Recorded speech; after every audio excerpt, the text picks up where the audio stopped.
What if I proposed you this question? Which Spyro Homeworlds feel real? Well, I'm going to answer that very question. Today, I'm ranking all the original Spyro Trilogy Homeworlds, but I'm not ranking these purely on nostalgia, music, which one has the best portals. I'm ranking them on how believable and fully realized they truly are, both in the PS1 trilogy and the Reignited. Because Spyro's homeworlds are really weird if you really think about them. They're technically hub worlds. Their main job is just to be portals, gyms, dragons, eggs, whatever the game needs to throw at you before sending you into a real level. But the best ones don't feel like train depots. They feel like real places. They feel like kingdoms, vacation spots, forgotten ruins. Weird little corners of fantasy worlds where someone probably lives, works, pays taxes, and probably gets mad at dragons stealing their gems off the ground. So for this tier list, I'm looking at a few things. How strong is the PS1 atmosphere compared to the Reignited atmosphere? Did the world already have a clear identity with those really rudimentary polygons? Did the Reignited add any detail to make the world feel more alive? Or did it actually make things too clean, too polished, too busy? Because some worlds got completely upgraded in the remake, and some were probably better when my imagination did half the work. So this is not just which hub world do I feel like is the best. This is which Spyro Homeworld feels real.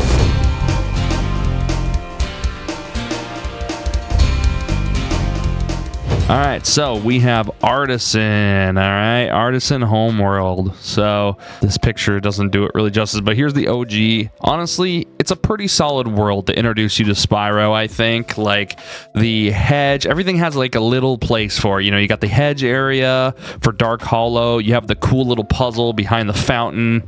They also have this like castle door behind Spyro. I always wondered what was back there. Thought maybe it was like a secret. Once you complete the game 100%, it would open up. Kind of like in Spyro 2, when you 100% the game, you get the fireball ability. Also on the far right, you know, they have these towers. It feels kind of like a training area, like you're training dragons early on. And maybe even like a playground. You know, you can interpret it either way, I think. As a PS1 homeworld, this is a solid looking level. Very good for introduction. I think the PS1 Artisan is, that's definitely, I would say an A, somewhere around A. But let's look at the Reignited one. Look at that. Just look how much life they brought to the Reignited, man. It's just so good, dude. Look at that. The detail, the backdrop still, and they even got even farther mountains in the background. You got the hedge. It's perfect. They captured exactly what the feeling was of the original, and they just added all the extra detail to it. It's exactly how you as a kid would imagine it to be kind of in real life. So I think Artisan is a solid A. I think that's a good start for it. I think A is perfect. I don't think it's quite S tier, like I said, but A for sure. I like that. I like that a lot. Let's go on to Peacekeepers. Honestly, pretty barren in the original. Also very small. Not a ton to do. Not as interesting as Artisan, where you get like the Sunny Flight levels hidden that way. Cool little hedge section. This doesn't really have a bunch of big sections. It has this little spot back here that's interesting where you blow that up and do that, but it's really not that crazy. Yeah, it's a pretty basic world. It's really not that great. And honestly, with the Reignited, I mean they tried to just keep, you know, to the original aesthetic, and they didn't add anything interesting. So it still kind of gives off that pretty basic tone. Like with the remake, you know, you would think they try to like enhance stuff, add a little bit of spice to something to give it a little more polish for modern day, but they really didn't. They just kept everything pretty much the same and just did higher fidelity like rocks and graphics and things like that. So it really didn't add any interesting spots or anything like that, which is fine. You know, they're sticking to the original, but that doesn't really help in a case when it's getting tiered against other homeworlds. So the only thing that really stuck out to me with this one is just the people who flash their ass at you. That's pretty memorable, but that's not the world. So as far as lived in, doesn't really feel lived in that much. Yeah, I don't know. It doesn't feel like a solid world. I'm gonna say this is definitely I'm going D tier. Yeah, I'm gonna drop it down there. It's not that great of a world. It's pretty basic. So next we have Magic Crafters. Now, this one is kind of an interesting one for me. It's kind of forgettable. I kind of forget about it every time I replay Spyro 1. Like, every time I get to Peacekeeper and I get into the blimp, I immediately am like, all right, time to jump to Beastmakers, and then we go to this place. I already forgot the name of it again. Magic Crafters. Yeah, it's a pretty forgettable world, honestly. Kind of like Peacekeepers.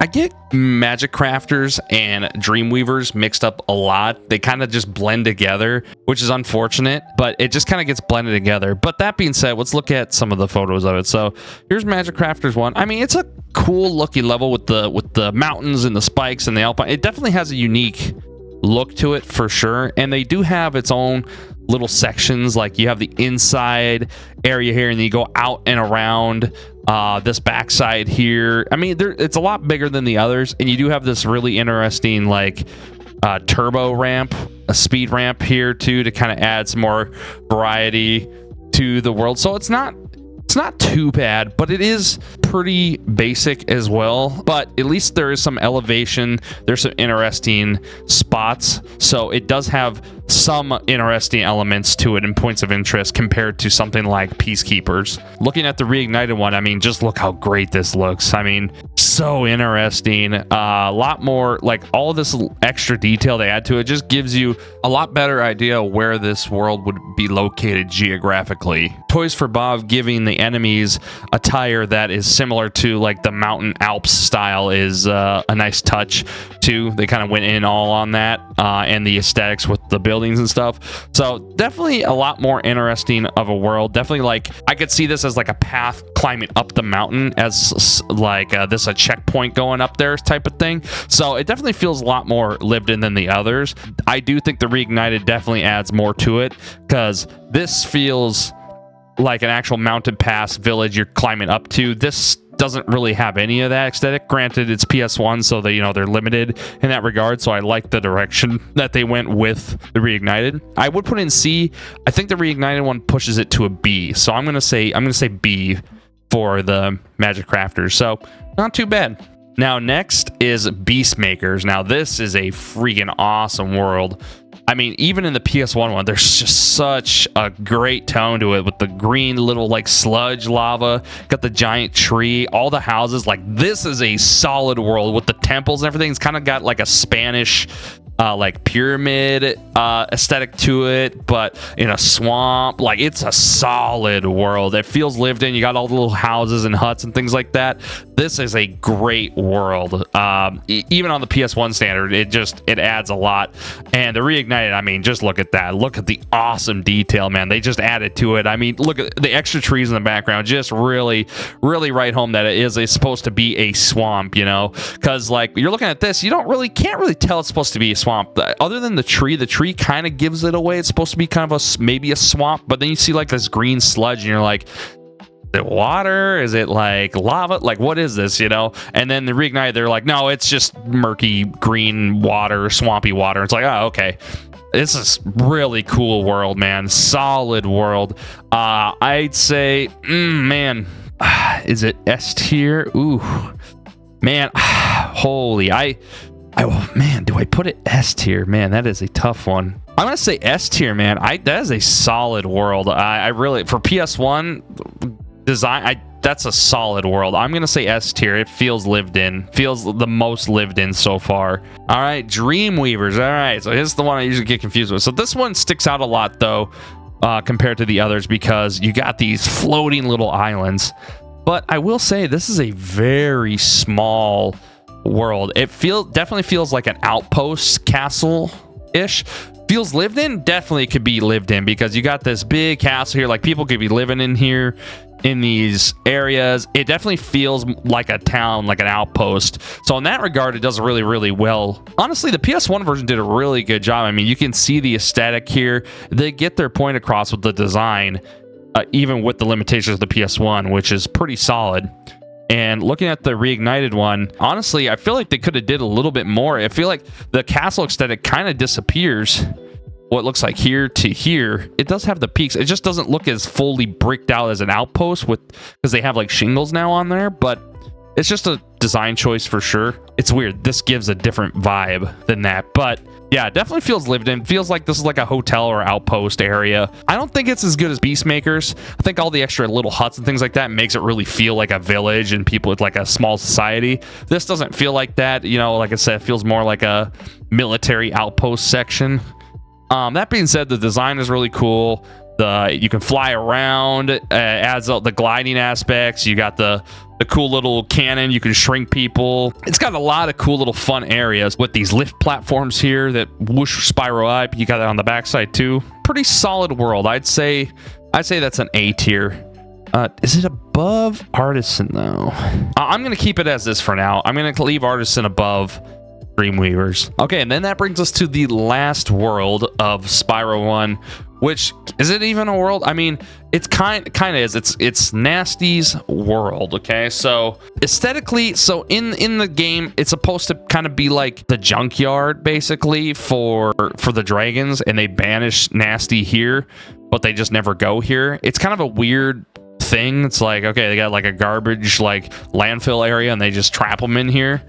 I guess it just feels very random, but just like the dragon head. You got the 3 dragon heads for the worlds, which is cool, but then they have a portal for like a random door here that goes like nowhere. It's not even like a building. I don't know. This definitely gives off the vibe that they were running out of time in development and they just needed to slap together. Actually, I know that is the case because I remember watching a video just earlier this week that somebody was saying this was supposed to be like a machine world. It was supposed to be much bigger than it actually was. And so actually now that I thought through it, yeah, this is supposed they were definitely running out of time, but the world definitely suffered because of that. And the Reignited Trilogy, you know, they did what they can. I will say, gotta give them props, they did make this more like a dock, which makes more sense. It's like they're bringing their boats over here to dock up to like drop off their garbage and stuff like that to burn here. Okay, I will say the Reignited Trilogy did a really good job at expanding on this. Is supposed to be like the landfill junk area for the dragons, because you don't get that vibe at all in the other. You're just like, oh, they just made dragon heads with portals in them. That's kind of weird. This makes more sense. This actually might raise it up quite a bit, I'd say. Because I was gonna put this in D tier, but I think the Reignited one bumps it up. I'm gonna say C. It's definitely not like a actual like world where people live in, but it does. This really adds the fact that it is a usable facility that the dragons use for getting fuel. It looks like burning fossil fuels, things like that. So that is really smart on Toys for Bob. That was a solid choice. They did a good job there. So that's it for Spyro 1, which means we get to jump to drum roll, Spyro 2, baby. Let's go. Dude, these worlds, there's not a lot of them. That is the only downside about Spyro 2, is there's only 3 hub worlds, which is kind of unfortunate. But man, what they do with those 3 hub worlds, man, they went all in on making them feel very lived in and believable, and not nearly as barren as Spyro 1. And doing that in a year is pretty dang good, but it also makes sense why they probably limited it down to 3 worlds instead of doing 6 like they did.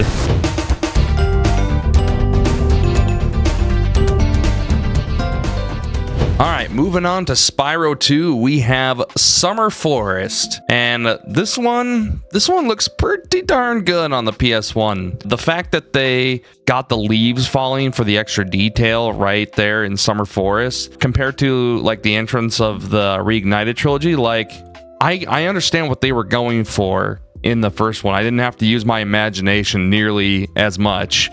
Obviously the Reignited graphically looks obviously updated, and the foliage and everything looks great, but I understood what they were going for, at least at this beginning area. It's pretty clear they did a great job aesthetically, and you could really tell the difference in their world building from Spyro 1 to 2, just looking at the amount of detail they were able to put stuff into these worlds.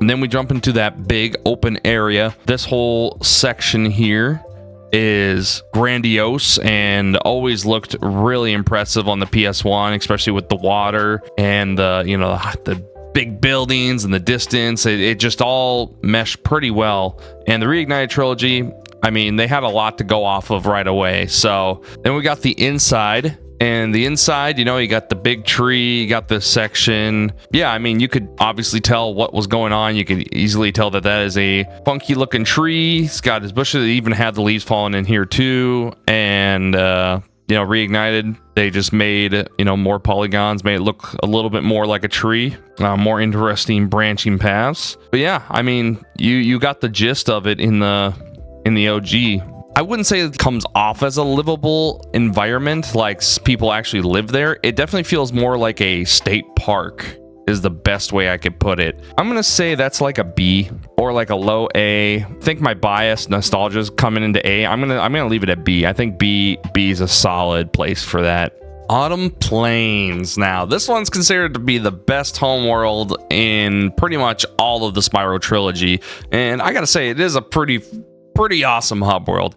It starts off just like Summer Forest with the trees, and you have the, you know, the leaves falling and stuff. But this homeworld feels very much lived in. This castle feels very real. In the remake is gorgeous. I mean, it makes the trees so much different than in the OG, because the OG they kind of probably just copy and pasted because they probably are running out of room for assets, but the Reignited really elevates this entire homeworld. Yeah, it really brings it to life. I mean, we had the vision here, but everything was pretty like squared off, rudimentary. They took some liberties here with the landscaping and things, and it definitely gives it its own little tone a bit better in the Reignited. But look how gorgeous this is. Even on PS1, look how much detail they added, like on the walls and the pillars. And I mean, they have these little jog ups, kind of looks like Snake Way in Dragon Ball Z. They just added so much. Another shot on Reignited. But this castle feels like even when you go inside it, it feels like there's like bedrooms and things like that you're not seeing, because, you know, there's a whole main floor. We only get into the second floor. It really feels like a livable, breathable castle. I mean, yes, they have these ladders here and they're kind of cockeyed, but technically they're ladders. They could climb them and get up into there, so it's like realistic. It's not like swimming underwater like you are in Summer Forest. But yeah, I mean, just look at this. It's a perfect kingdom. It's surrounded by a mountainside. It definitely feels like this was somebody's house and they just weren't home or something when we came to visit. Like all the hallways, I mean,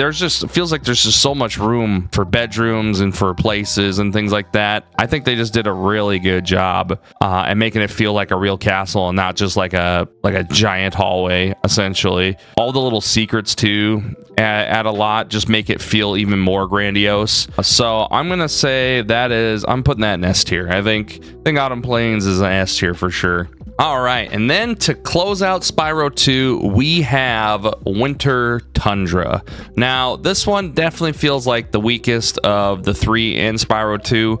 Definitely feels like they, you know, built the environment, but they kind of rushed into finishing it because it's the end of the game. It doesn't feel very, I don't know, believable, I guess. It definitely feels more like a train depot stop, because it's mainly just a bunch of portals, tunnels that lead to nowhere, two portals. The only big thing is when you go up the stairs to the big stadium where you fight Ripto in the final battle. The Reignited, they did their best. They added quite a bit to it, but they pretty much left everything the same, so they didn't really add too much world building. They just added more details on the existing geometry that was already there, which is fine with when you're doing a remake. You don't want to change it too much. People are gonna complain about that, but they did what they could, and I do think the remake does look a bit better than the original. You could hardly tell that these were windows before. I thought they were just lights.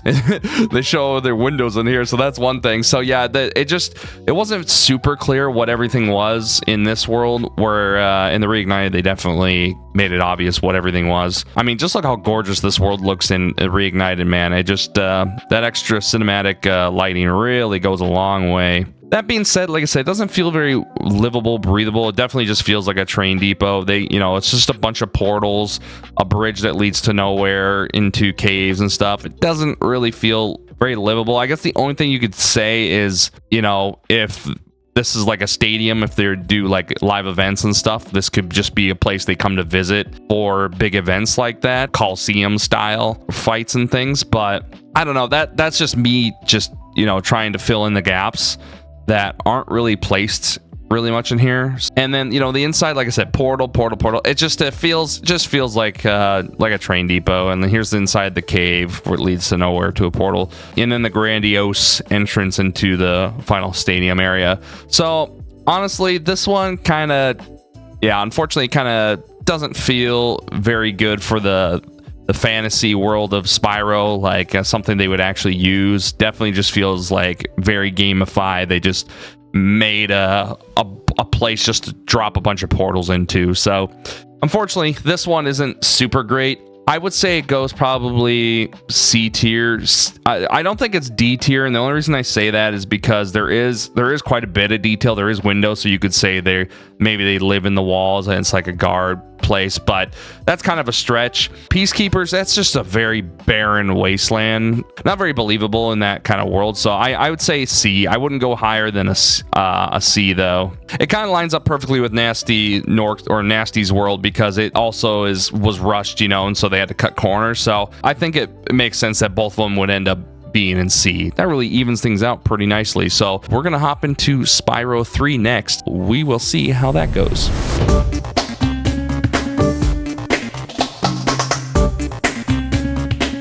All right, next up we have Spyro 3, and the first place we're going is Sunrise Springs. And honestly, it's a pretty good intro level. I mean, look at just on the PS1 how much detail and design they have into it. They definitely have learned a lot about crafting worlds and levels and things like that by Spyro 3. And so I think that's why a lot of people like it. There is a lot of good design with the levels. Very gorgeous looking. This is the Reignited intro right at the beginning. They definitely added way more details for the portals, Sheila's little hut area there. I mean, they did quite a bit of work. I mean, they had a lot to go off of already, so it's just kind of them how they wanted to design it. I do think the rock platforms they added for the landscaping also make it look real nice. Yeah, this kind of seems like a good castle, like a good living area. Someone's house, they would live here, hang out. It's like a village, like a park. This is definitely one of the better ones in Spyro 3, I would say. It's a great opening homeworld. It's definitely recognizable. I do think, obviously, Spyro 1 probably has the best opening homeworld. I don't think the Reignited did it dirty at all. It has great atmosphere still. They really upscaled that design and kept it roughly the same. So I think Sunrise Springs is honestly a solid homeworld. I think that's an A. That's a solid A. It's a great start. Right with Artisan. I think that's perfect. We'll have to see where it goes. It could even be S tier, depending on what the other 3 worlds go in. And a lot of these could change once I get them all on the board and I look through all the different PS1 versions and the Reignited versions of the homeworlds. But that's a solid A. That's solid A. That's a great start. Spyro 3 starting her off pretty strong.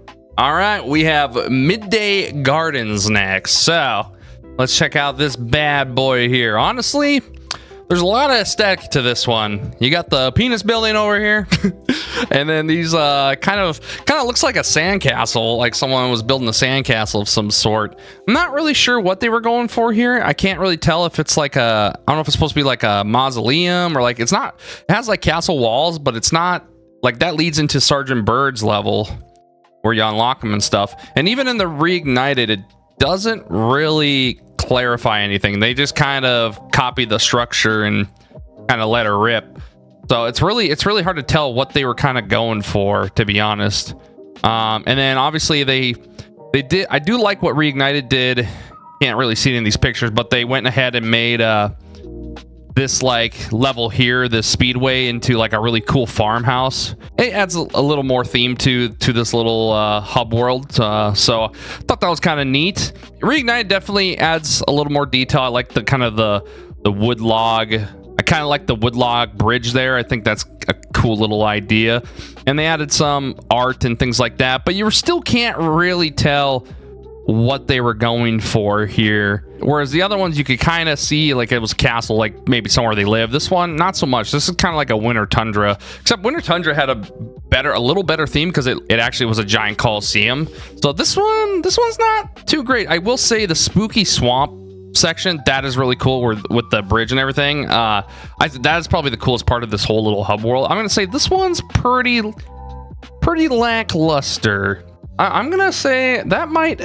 Yeah, it's gonna have to go D. I don't think it's the same as Winter Tundra. I think it doesn't really have a good identity. It's just kind of a forgettable. Like Winter Tundra has a pretty good identity just because of the snow environment with the peaks, and it is the stadium, and the Nasty's world in the remake, that whole garbage thing, it really makes it look like it's like the junkyard for the dragons where they dump everything off and banish Nasty. So yeah, I think it's definitely like Peacekeepers. Peacekeepers goes above that for sure, above Midday Gardens, because Peacekeepers obviously is like supposed to be like a war zone desert, so that still has somewhat of a theme to it. But yeah, so Midday Gardens, not one of the better ones, but we'll see as it goes on here. All right, next on the list for Spyro 3 is Evening Lake. And aesthetically, it definitely is a solid castle. It's like a building with windows. It definitely looks like a livable building. They would actually go into maybe like a library, like a fortified library where they keep all of their history of the dragons. And pretty much kept the same. They didn't add too many extra details in Reignited to add to that theory at all. But I do think it has a slightly better theme than the Midday Gardens. They took a little more time thinking this one. I definitely feel like they were definitely rushing these homeworlds. Like by the time Spyro 3 came around, they were like, the hub worlds, no one stays them long enough anyways. We just focus on the levels, and that's what they did. They focused on all the levels and the mini games and all the extra content, and kind of half-baked these homeworlds, and then Toys for Bob kind of just had to kind of go with whatever they could think of. So this underwater with the shipwreck and the tower kind of going below there, and it really adds a little more theme to this particular homeworld. So yeah, I definitely think this one is above Midday Gardens for sure. I think that's probably a Summer Forest. I think that one. I think honestly, for theming, I think that this one's below these two. I do think that these are better. Finally, we have the final homeworld of the original Spyro trilogy, and that is Midnight Mountain. And honestly, it's a pretty darn good looking homeworld. Obviously, these buildings have very much Winter Tundra vibes. I do wish this homeworld had kind of a bigger structure or building, but I will say this like Spartan helmet they have laying around here and kind of these outposts, it kind of looks like it was a battlefield, and whatever battle that happened here, these are the towers of the defending people, and they were fighting like giant like Spartans or something, or some sort of dragon. I don't know, it's kind of cool. It adds a little bit of lore to it. Just the buildings, the separate, it kind of reminds me of Dreamweavers a little bit on Spyro 1. And the Reignited, man, just makes it look so much better. It adds that scale to it. The buildings are much bigger, more grandiose. Definitely is what was missing in the OG Spyro 3. This gave this new world, this homeworld, such an upgraded look. It definitely had something good to go off of, though, because the OG Spyro 3 laid the foundation for what they want, because clearly what they have here is the same as the here. I mean, identical. They just all these extra particle effects, the little decorations with the scale kind of adds this theme, like I said, where it's like dragons were defending this area, or this was like a very major choke point in like some sort of war where they had to fight giants, these big helmets and things like that. And yeah, really cool theme. Also, this lighthouse in the back that they also have in the original, somewhere it's kind of tucked behind over here, but it kind of makes me think, there it is, it kind of makes me think like they had airships that like flew in here that to pull people in and things like that, and so that lighthouse was to, you know, signal out where to come in at and stuff, like a dock, like a regular ship. So I mean, it's very cool, very cool homeworld. That is definitely probably the best one. Man, better, is it better than, man, that is a really dope looking hub world. It kind of makes me want to raise Winter Tundra up, because some of the other worlds in Spyro 3 were kind of lackluster. They definitely realized they must have realized they had more time left than they thought towards the end of Spyro 3, and so they put all the effort into the homeworlds in the beginning, in the first part, and then the end once they had the time. Man, I don't know, this is the one that's throwing me off. I kind of want to drop this down to here and move these two up. Honestly, Midnight Mountain's a pretty damn good homeworld, man. There's a lot of world building in it. I think a little bit more than Winter Tundra, although it's taking a lot of aspects from Winter Tundra, like with the buildings and the spikes and kind of the architecture. Winter Tundra's Coliseum idea is pretty darn cool, but I think with kind of the structures they do have on this, especially like the lighthouse idea I was saying with airships coming in, I'm gonna have to put that in S rank, man. Midnight Mountain's a pretty solid homeworld, honestly. Kind of shocked. I would have guessed as the last two, since they were kind of plain Jane, I thought Midnight Mountain was gonna kind of be in that same area since it seemed like they were rushing things. But I do feel like that they put a lot of effort in Spyro 3. They put a lot of effort and time in the first Homeworld, and then realized, oh god, we got deadlines, we got to rush this, and so they rushed the two in the middle for the Homeworlds. And then because they rushed those two, when they got to the last one, they're like, oh, actually we have a little more time, we can slow down and take our time and make something a little interesting. So that's what they did for the final Homeworld. So I think it turned out good, because at least in rank S there is one from each game, which is actually not half bad, not half bad. So for the final tiering, we have S rank, we have Beastmakers, Autumn Plains, and Midnight Mountain. Rank A, we have Artisan, Dreamweavers, and Sunrise Springs. B rank, we have Summer Forest, Winter Tundra. C rank, we have Nasty's World, Magic Crafters, and Evening Lake. And then in D rank, we have Peacekeepers and Midnight Gardens. So let me know what you guys have in your S ranks. See if you agree with me, or if you have a different idea, let me know. I like to hear what your guys' lore thoughts on some of these homeworlds. I think it's kind of interesting. I don't know, maybe we can kind of predict or kind of imagine what they could be doing for Spyro 4 in hopes that we see something here this summer about that, but that's a whole different video. I also want to throw out a huge thank you to everyone who liked the videos and commented and shared their thoughts on my previous two videos. You guys really helped the channel. I really appreciate that. Also, I'm still working on the script for the next retro kind of spective video story. If you're new here and you've seen this tier list for the first time, check out the other videos, subscribe, and I will see you guys in that next retrospective. Later.